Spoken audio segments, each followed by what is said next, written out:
Okay, seterusnya adalah cara-cara nak masukkan media video dekat dalam kita punya layout ni.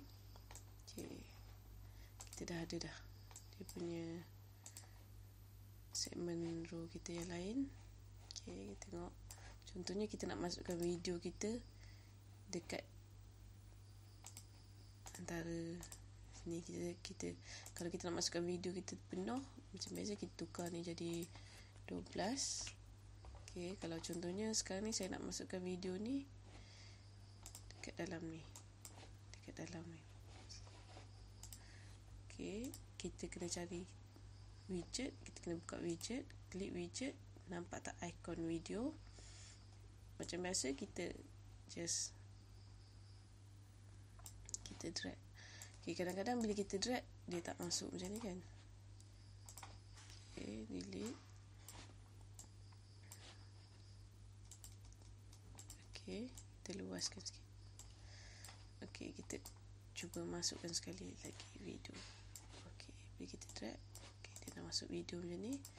Kita klik atas video ni, dan bila kita nak masukkan video, kita kena tahu video ni sumber dia daripada mana.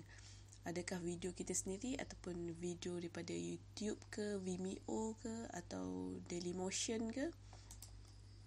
Okay, dan kita tengok sini source kan. Okay,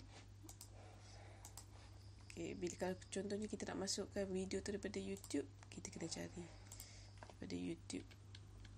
Okay, kita type YouTube.com.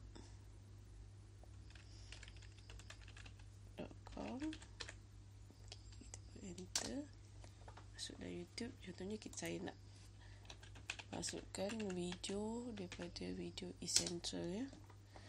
Okay, contohnya saya nak masukkan video roti digital. Okay, video roti digital ni. Okay, dia ada dekat sini, add to, share, more. Kita tekan dekat share ni. Okay, bila kita tekan dekat share ni, dia keluar share, embed dan email kita. Okay, nampak tak? Yang iframe width 560, height ada apa-apa ni kan. Okay, kita copy perkataan ni. Copy, Ctrl C, copy. Okay, kita pergi dekat studio kita semula. Kita klik atas video kita. Kita klik dekat kita punya source ni. Kita paste. Okay, bila kita paste, okay, bila kita klik kat sini, nampak tak source kita ni bertukar jadi URL kita punya YouTube tadi. Okay, kita save. Okay, dekat sini lah nampak video dia tak keluar kan. Sebab apa? Kat sini kita tak boleh preview atau kita tak boleh lihat kita punya video. Tapi sebenarnya dia dah ada dah. Nampak tak ikon preview ni, ikon mata ni. Kita klik atas ni dan dia akan keluar pop-up tab lain. Okay, kita boleh tengok video yang kita masuk, kita ambil dari YouTube. Kalau kita ada wifi, dia dah ada di dalam ni.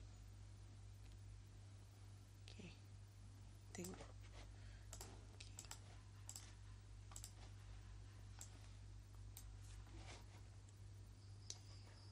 Tutup.